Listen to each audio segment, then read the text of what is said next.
My next guest has been on my mind the last week or so, and I think she's been on a lot of people's minds. India Walton is an activist. She works with Roots Action. She is a former mayoral candidate, Democratic Party mayoral candidate for the city of Buffalo.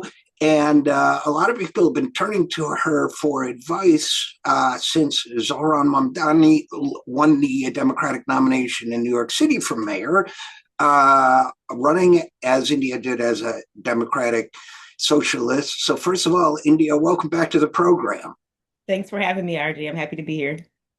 So I had the same thought a million people had about when you came to mind. And here's why, part of the reason. Because, I'm watching the news as Zoran's running, and it's clearly, in my view, tilted toward Cuomo, right? And the assumption Cuomo's the guy, he's got it. Yeah, he had his little problems, but the establishment's lined up behind him, the party's lined up behind him. And once he wins this nomination, it's over, because in New York City, it's so Democratic, he's going to be the mayor. And then all of a sudden, he doesn't win the nomination. And obviously, there's a few rounds because it's ranked choice voting and all that.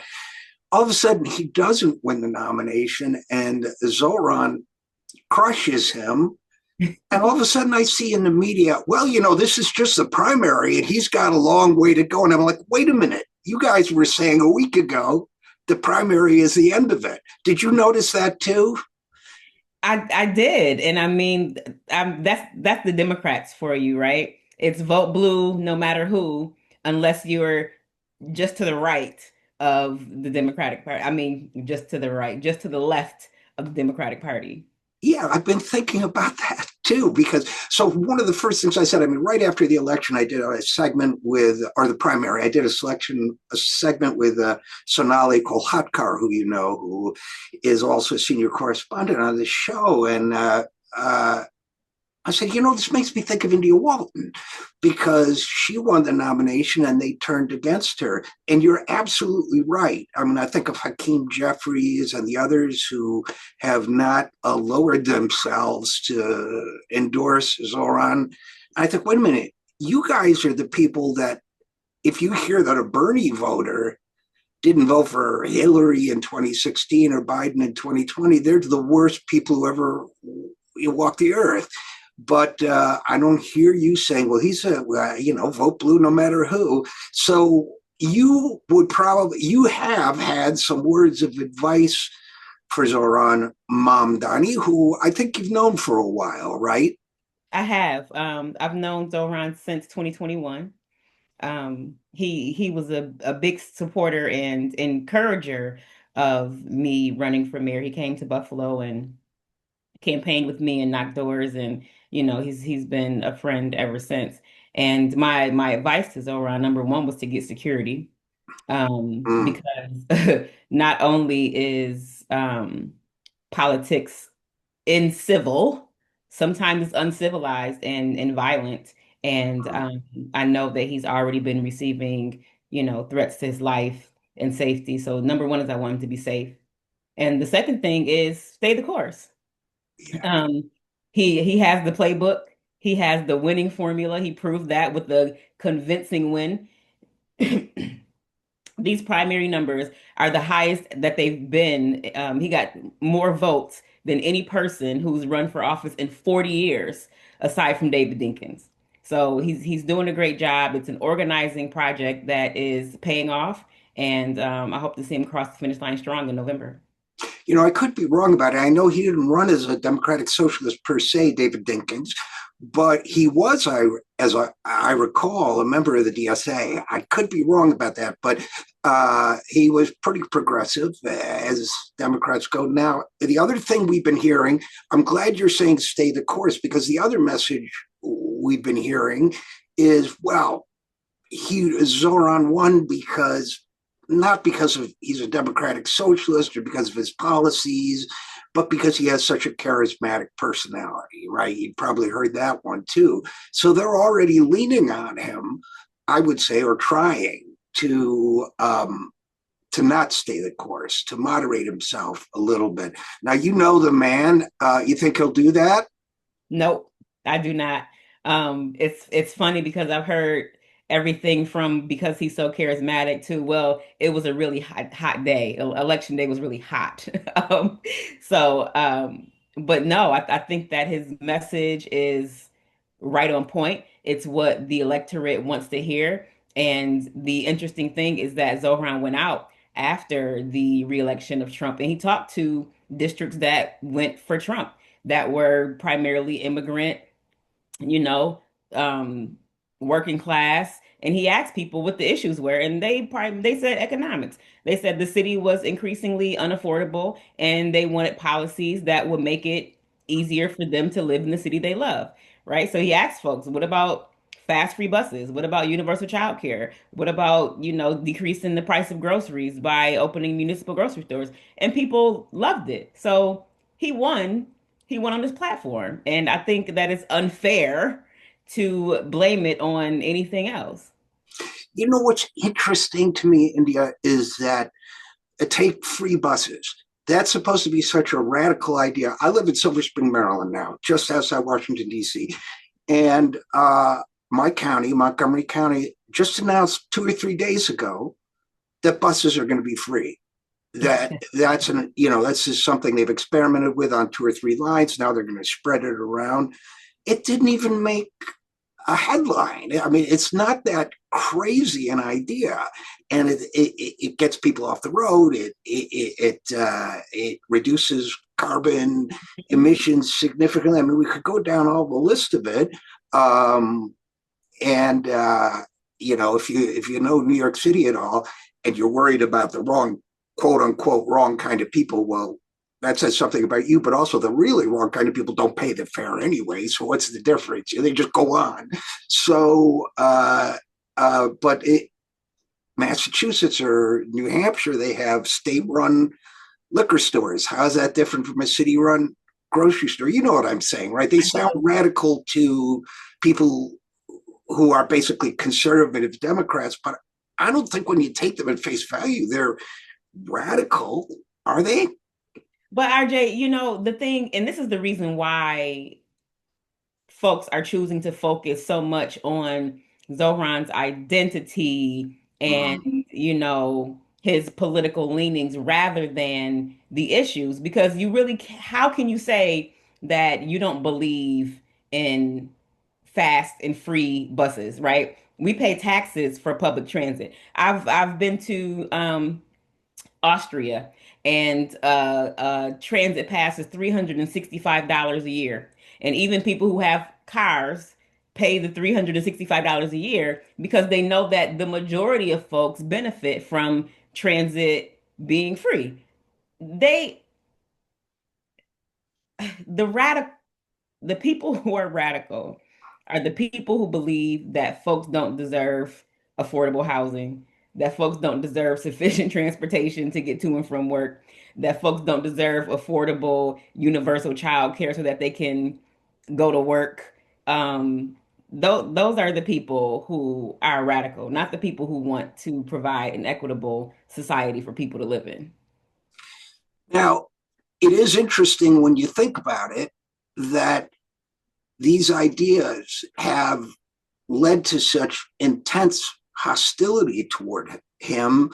And, I'm sure you saw these articles that said that the rich residents of New York City were terrified. That's the word they use, terrified that he might win. And, I was thinking if I made a couple $1,000,000 a year and knew I had to pay 20,000 more in taxes, I guess I wouldn't like it if I didn't care about my community. But terrified, to me, terrified is when you're living on, minimum wage and you can't afford food for your kids through the end of the week. But uh, they are they really terrified? You think you went through some of the same experience in Buffalo, and there are not as many rich people in Buffalo, I guess, as in New York City, but there must be some. And were they terrified of you? I mean, for me, it was the super wealthy and the developer class and the corporations who were afraid of me. when I talk to middle income earners, even folks on the higher end of the middle income scale, people are willing to pay more taxes for better services and a better quality of life. When you pay your fair share, everyone benefits, and reasonable people who are not wealth hoarders understand that. And, frankly, a lot of these people are so afraid to be around commoners. Where are they going to go? Where are they going to move to besides the richest city in the world? New York is the financial capital of the world, and that's where they want to be, and that's where they're going to stay. Right, and they take helicopters from the rooftop of their offices anyway to go to the airport and all that. So, yeah, I don't know how much of that is like exaggeration and drama, and how much of it is, when people get to be that privileged, they really are upset when someone says, maybe you don't have the right to call the shots for everybody. But in addition to the policy pushback that Zoran's getting. I've never met him, but I feel like it's okay to call him Zoran. I feel like Mamdani's too formal, that you've been saying, and it's hard to argue with it. You were quoted saying a lot of the pushback that he's getting is just blatant racism, and there certainly seems to be, Islamophobia, racism, all of that stuff. Now, I'm sure you encounter racism in the pushback you got too. I know you did. And how much of this really is racism as opposed to, well, we just don't like his policies? All of it is racism. The only criticism that I've ever heard about his policies is how are you going to pay for it? And that's a not a valid argument because he's already said, well, we pay for it by taxing the rich. And no one ever questions how we pay for endless wars and dropping bombs on innocent people. And just hearing a lot of the rhetoric, it's very racist, it's very Islamophobic, and it's a distraction from the issues. The voters don't want to hear about whether Zohran eats with a knife and fork. They don't need an English teacher right now to explain what global Intifada, global yeah. jihad and all of that means because Zohran has never said that. Right. So to ask him to be responsible for the words of other people is unfair. It's a distraction and it's racist. And I don't think that he should be held responsible for things that other people say, but I do think that the people who are saying these things to him ought to be held responsible. I heard that Kirsten Gillibrand did apologize to him personally, but I would like to see her apologize to him publicly. In the same way that she went on her tirade and accused him of such horrible things, basically supporting terrorism in a public forum, she should apologize in a public forum. And Kristen Gillibrand was said, and I quote her, believe women when Donald Trump was accused of sexual abuse and assault. And I did believe them. Eventually, a judge believed them too, but at least one of them. But all of a sudden, when the machine wants Andrew Cuomo to be mayor, it's that's behind us now. That's the same Kristen Gillibrand, and this gets me to part of it. I mean, in a sense, I'm used to Republicans being racist, frankly. I mean, of course, not all Republicans, hashtag, but the one who, the Republican member of Congress who asked the Attorney General to strip him of his citizenship, that's racist. That's an anti-immigrant and all kinds of things. But you mentioned Kristen Gillibrand, the New York senator. You have Hakeem Jeffries, the minority leader in the House, who is from another part of represents another part of New York City, and I would argue that Jeffries hammering this globalize the Intifada thing it's no different to me than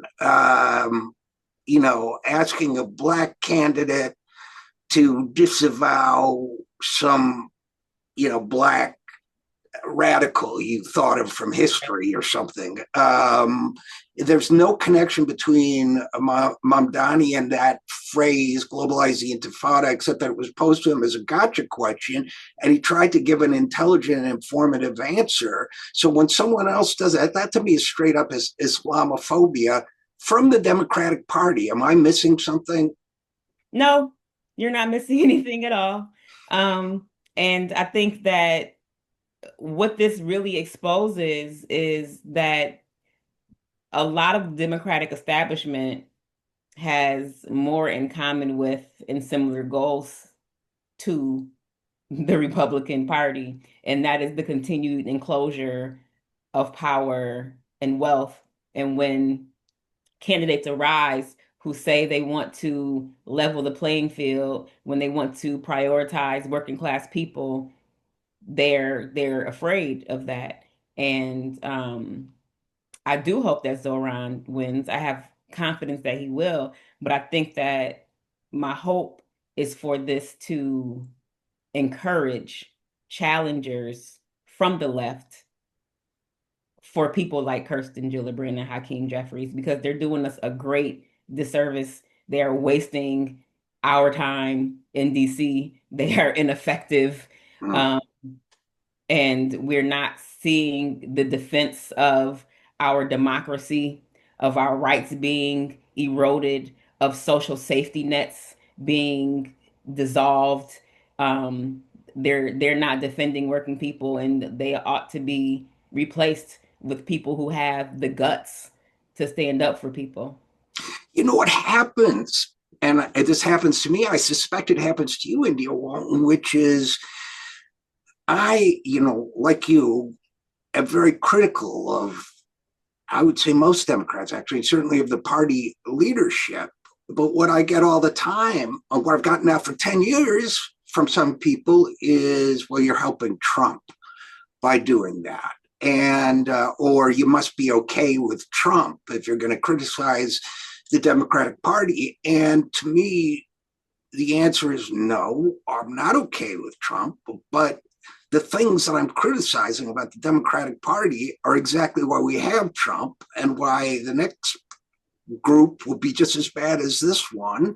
And, it's I find it sometimes a tricky line to walk. They make it tricky, where you can say, these guys running and I use that, non-gender, but these folks running the Democratic Party are making a mess of it. Sometimes they use, in my view, coded racism and other things, classism, and don't get me started on that. But and in the end, their fecklessness, their cowardice, or whatever, and their inability to offer a clean alternative is what got us in this mess. But how do you break through with all those people out there? I'm talking about Democratic voters who believe that nonsense. Who, when I was working for Bernie, how many people said, "Well, I like Bernie, but he, and somebody like that could never be elected. He's still the most popular politician in the country." Zoran is, we see now in the post primary analysis, mobilize all sorts of voters that never came out to vote before, and on and on and on.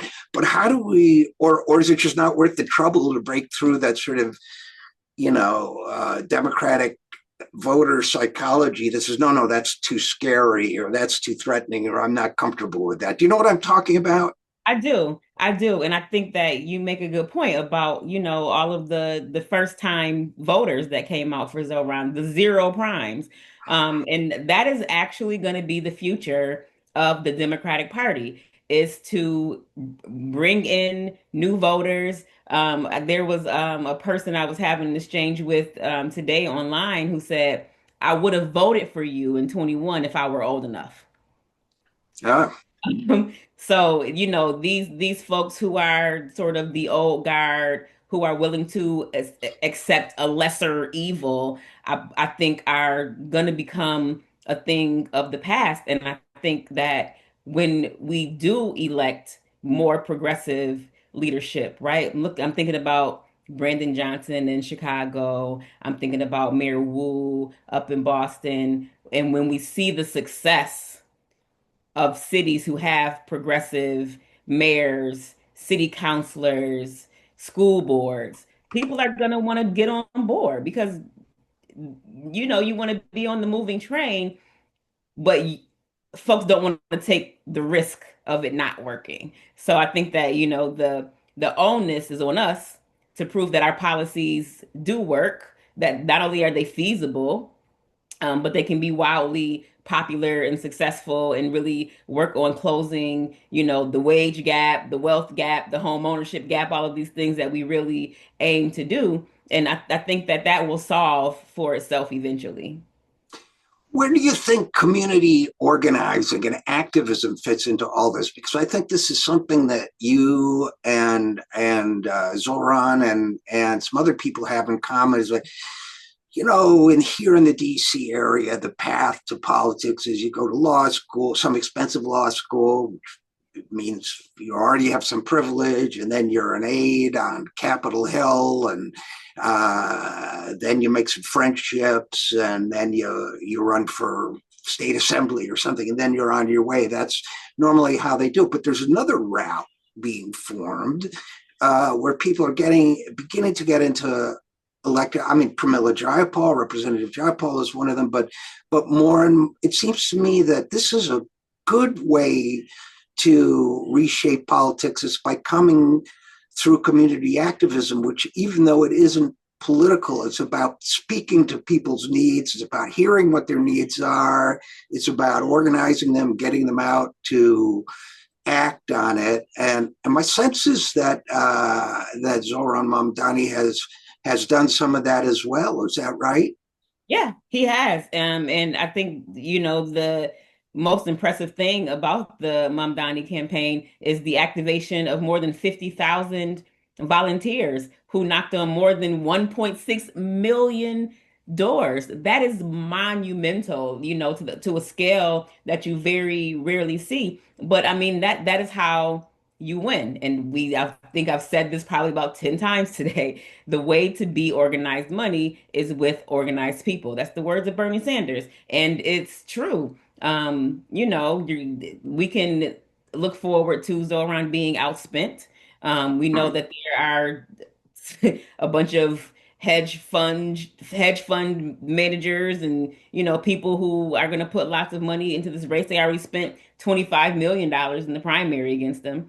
Um, it's going to be a big money race. But the thing that money will not beat out is having one-on-one conversations, knocking on doors, making phone calls, and organizing and activism definitely does have a place in politics. And when you get elected officials who have a background in organizing, we work on issue-based campaigns. We are base builders. So, Zoran came in with years of community organizing under his belt.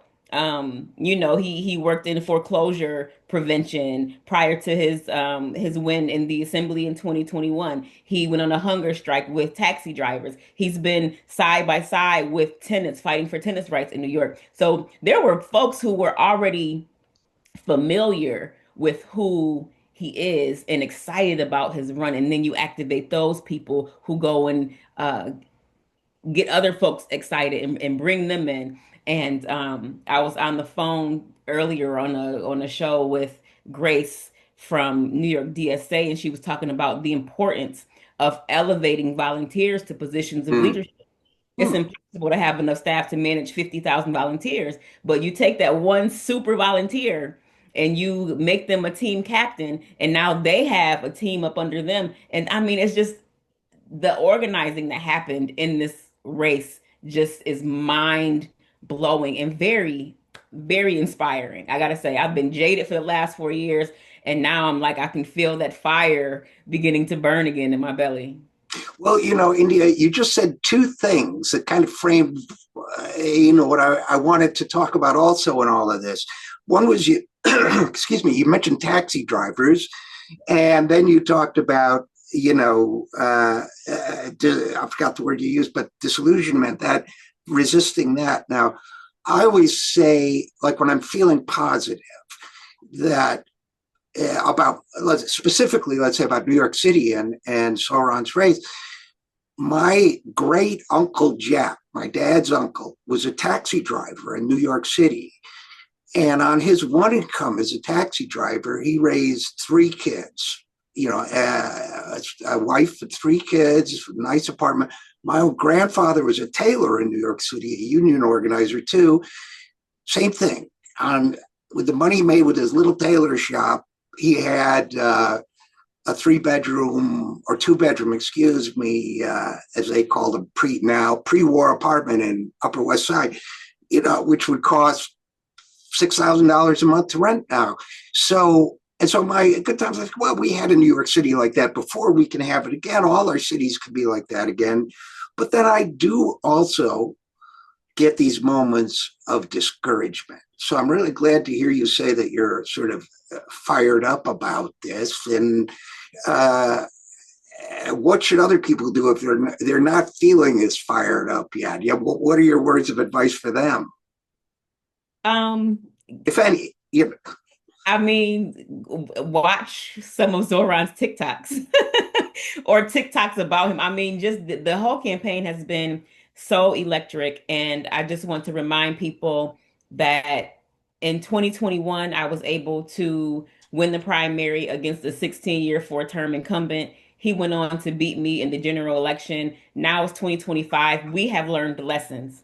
And the fact that I was able to pull out a primary win in 2021 and Zoran is here in 2025 means that these are not one-offs.